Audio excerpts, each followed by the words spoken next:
Are you ready for a wild ride?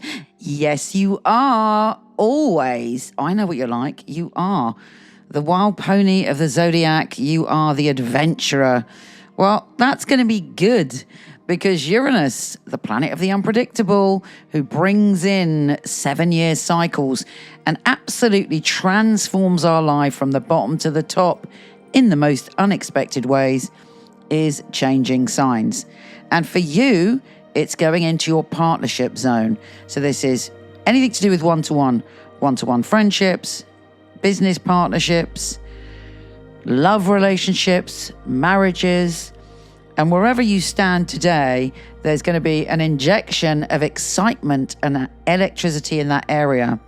For some people, you might go wildly off course to where you are now, but wherever you end up, it will be incredible and surprising, sometimes shocking, but it's bringing us all a shake-up. And actually, the way we evolve as human beings and spiritual beings is to break patterns and to do things differently. But funnily enough, we're programmed to keep repeating the same things over and over, the same patterns, the same mistakes, the same behavior, the same habits. And Uranus is like, nah, let's go. I'm going to show you a new way. I'm going to show you a way to transform and tip everything up and throw things in the air and find magic you didn't know existed. Now, the good news is we're going to have this. It's going on 7 years, but actually in November to April, it gives us a reprieve so we can analyze how that Uranus energy has been impacting us, whether we like it, whether we don't like it, and we can't control it, but we can learn to work with it, and we can our awareness is open during November to April. In the meantime, lovely Venus, the planet of love and abundance, is easing us into this vibe. Venus enters Gemini, which is where Uranus is going, on the 4th of July. Big day in America, by the way, because last time Uranus was in Gemini, maybe not the last, was it last time? One of the times. It was the American Civil War, obviously not the last time. But what it is also Neptune was in Aries, so America is going through that pattern. There's some big changes and big shifts coming there. Anyway, back to the topic. Back to you, baby. Venus is easing you into this vibe. Neptune is also going retrograde in your planet of flirtation, creativity, love, and desire. So you might be thinking about the past and where you've come from as a lover, as a partner, as someone who shares intimate space with another being, whether that's work or play. And yes, you'll be reminded of what you really feel in your soul is important to you. And Venus is going to help you because it's sextile Saturn, which is all about responsibility and commitment. And on top of that, it's sextile Neptune, which is your spirituality. Let me tell you this much.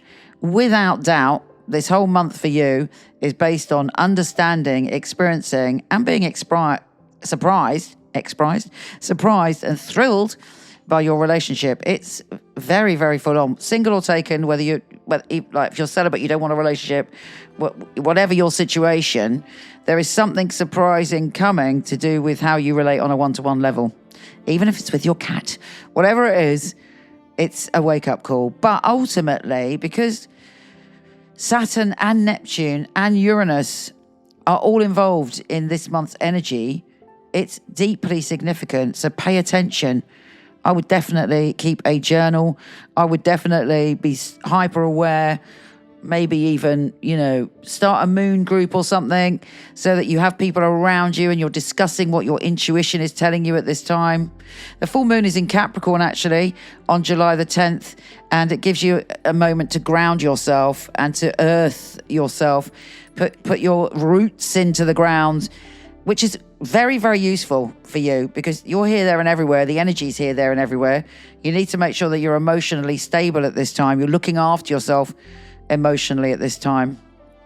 And you're thinking about what brings you pleasure, what brings you happiness. Now, just to throw a cat among the pigeons, on July the 18th-ish, depending on where you are, we have Mercury, the planet of communication, going retrograde going backwards. And for you, it's about travel and learning. So make sure before you sign on the dotted line, go over any contracts to do with study or travel. If you are flying off to somewhere or traveling anywhere at all, I would get there early and double check every single plan because, yeah, it's a lot. Having said that, it may be that you're going to go and visit somewhere that you went to in the past and have a jolly old time indeed.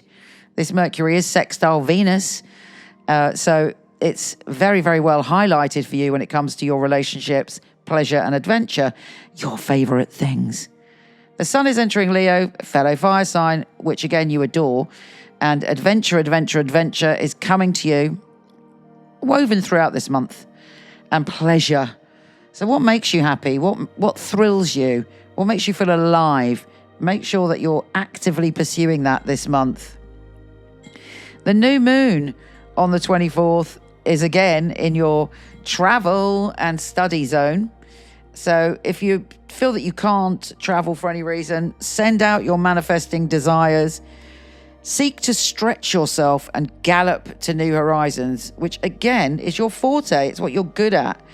This new moon is trine Saturn and Neptune, so you are being supported. And definitely, the universe is saying to you, it is time to have an adventure and do something different and do something that fills your soul with joy. If you feel like, no, I can't, honestly, tune in and ask for it.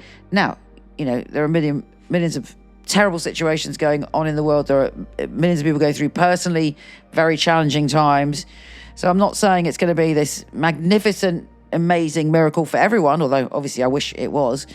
But in whatever your circumstance, there can be this injection of joy, pleasure, happiness, and a moment that makes you feel good.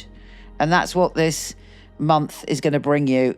So join forces with it and gallop towards it. When Venus enters Cancer on the 31st, your energy is getting very intense. You're feeling very primal and you want to dive deep into situations. And there's a whole nother layer of learning, and that's on the 31st. So we'll probably talk a bit more about that next month. The final day, also the 31st, obviously, the Sun is joining forces with Mercury, even though it's retrograde. Something very, very positive and uplifting is coming your way. And don't you deserve it, my wild ponies? You take care, gorgeous, and I'll speak to you soon.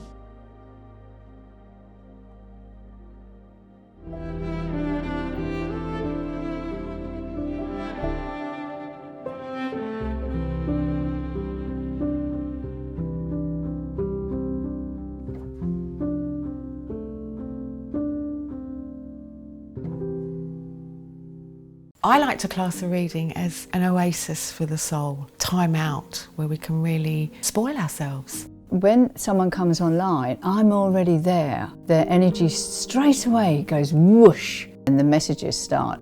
We need happiness in our lives, we need joy, we need love, and these things shouldn't be so elusive. They should come to us as our birthright. And I want people to have that, to give them the ability to go directly to their dreams. This work is incredible, it's joyful, it means so much that I'm able to give that gift to somebody. I'll be looking at the obstacles in your life, but also the opportunities. I'd like to be the person that's going to straighten your crown for you. It's very important for me that the client feels spirit with them and gives some validations. So it was a psychic reading. It's been able to help somebody have a map back to where they've got lost from.